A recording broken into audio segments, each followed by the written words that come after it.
Hello, my friends. Namaste. I'm Jill Loftis of Nuit, Astrology, and today I'd like to talk to you about how to handle astrological transits that are difficult when you have children in your life. And this comes from one of my viewers. I recorded a video on preparedness and also a video just about, some difficult astrology. And as any of you know who work with children, whether you're school teachers or work in a hospital setting, or have children of your own, you can really tell that children pick up on what's going on in the collective, right? They're very sensitive beings. They tend to be more in their moon sign, particularly the younger that they are. And so they are very tied in to what is happening, particularly to the moon, because they're very much connected to their emotional bodies, right? But they don't always understand what's happening, right? They don't necessarily have the words. Adults don't even always have the words, right? To understand what they're feeling. But children in particular struggle. And when everybody's kind of like spinning out of control, it can be really hard when you're the person in charge. So here are a few of my tips to help you to help others with difficult astrological transits. Number one is just to be aware of it. Even just to know how you're feeling, right? As a teacher, as a person who is holding space for anyone, you set the tone. Your emotionality sets the tone. And so if you're feeling unstable or ungrounded, that will absolutely be reflected back to you. So it's important to do the things that take care of you, that make you feel more grounded. Whether that's slowing down a little bit, whether that's getting up just a few minutes early so you can clear your mind with meditation or chant. I find music to be incredibly tone setting, right? And so even if you just listen to, I was just telling some people at a yoga retreat I was teaching at over the weekend, at one of my dear mentors and teachers, whenever he would wake up in the morning, the first thing he would do on his phone is start to play like drumming or chant music to kind of like get into that like zone. So whatever that is that helps you, it's just like an athlete, right? He wants to get hyped or she wants to get hyped to perform really well. You're going to listen to like some hard charging music, right?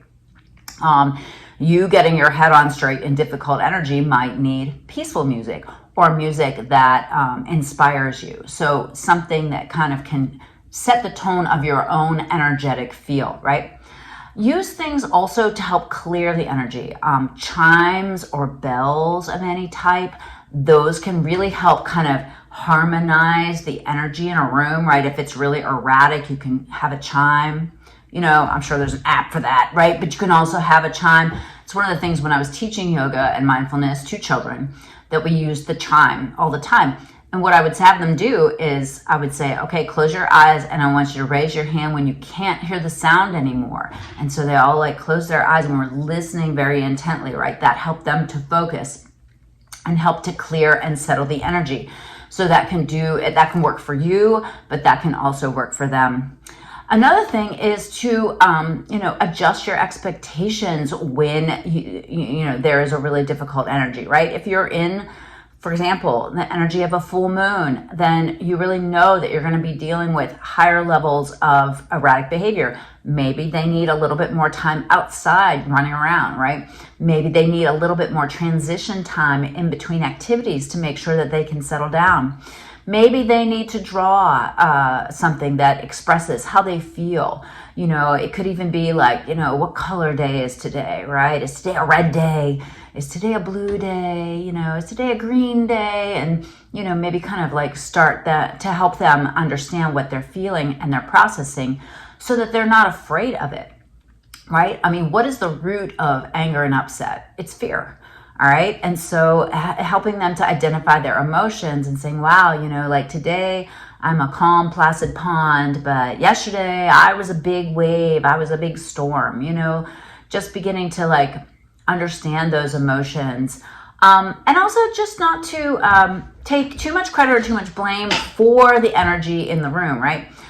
It's just like parenting, right? You can't take so much credit or so much blame for children because they are who they are, right? And, don't get too excited when they're doing everything perfectly or according to your own expectations, and don't lose it when they have to have experiences that are difficult or hard, right? This is part of their soul journey. Now, we've got to really also take a moment to understand what types of energy you're dealing with. So, for example, I think it's really useful, even if you don't know astrology. I mean, you don't have to become an astrologer to understand and work with the energy. So let's say you're dealing with a square aspect. Well, if you're dealing with a square aspect, like say, for example, Mars is squaring something, right? You know that's really combative. And so you need to try to shift combative behavior so that it has a positive outlet. Let's say it's an opposition energy, right? Well, that means there's going to be a big push-pull, an extreme. So there has to be a balance in between. Now, one of the things that you can also really do, besides just understanding those general influences, is to know whether it's water energy, fire energy, earth energy, or air energy. Air energy, there's going to be a lot of thoughts, a lot of swirl, right? And so you want to find a way to ground that air energy, right? If there's a lot of water energy, there's a ton of emotionality, right? And so you might even want to add water, make sure everybody has extra water to drink, right? You know, I remember when my children especially were really small, it's like, man, when you have a real problem with a toddler, add water, like put them in the tub, get them outside, let them play with the hose, right? I know you can't always do that in a school setting or something, but yeah, just really understanding that there's a lot of depth there, right? And not just look at the surface behavior, but what might be inspiring it from deep below. If there's a lot of fire energy, that means people are a little bit more on a hair trigger, a little bit more reactive. And so making sure that you don't overreact to their reactions, right? It's kind of always, I remember teaching in schools and having the children get a little loud and a teacher come in and start screaming. No yelling, right? The teacher's yelling. They are not modeling the behavior that they want the children to exhibit, right? Children learn what they live, right? And so you can be screaming, don't yell! What are you doing? Like, you're not being an adult in this situation, you're being a child. So you have to model the behavior that you want, right? And so if there's a lot of fire and argumentative energy, then you might want to just say, I'm going to take a deep breath before I react to that because that was really harsh or cruel or eruptive or whatever.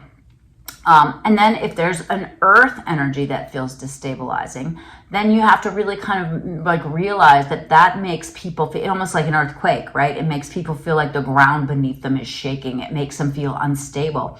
And so some deep breathing. I think deep breathing is probably the answer to everything always. But something like that to try to ground, right?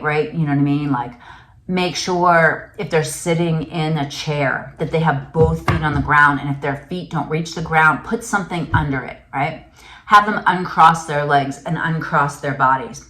Have them do big inhales with arms overhead and exhales. So taking up space. This immediately, stretching the arms out like that, immediately allows their cortisol level to lower, okay?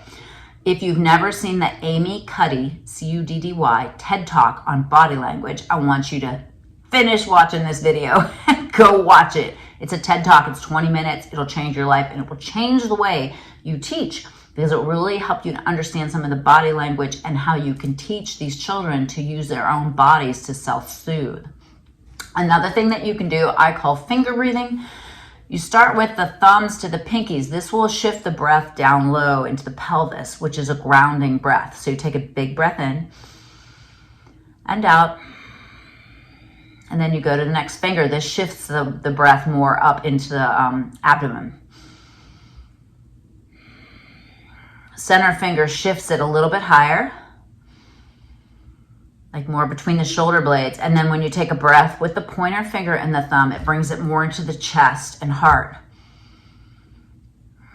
Okay, I have studied restorative breathwork for years, and this is crazy the way that these are mudras, right? But you can just call it finger breathing. You don't have to bring in any woo-woo. I don't think anybody's going to worry that you're just finger breathing, right? This is absolutely fantastic. It's a mild concentration technique, which brings the focus in. It's observable. You can observe the movement of the breath, but it can really, that slow, deep breathing, if you can do that for 20 breaths in a row, which is a lot of breaths, but even a few would help, but 20 breaths will take you out of fight or flight and put you into calm or cool. And then finally, the last breathing technique that I'll show you, I call it pulse breathing, where you stretch the fingers and palms wide when you breathe in, And let the hands soften back as you breathe out. Okay, these are techniques that you can do very simply while seated at a desk. You want to add in the whole, like, arms over the head thing. You can stretch the fingers and palms wide when the arms come up and exhale them down.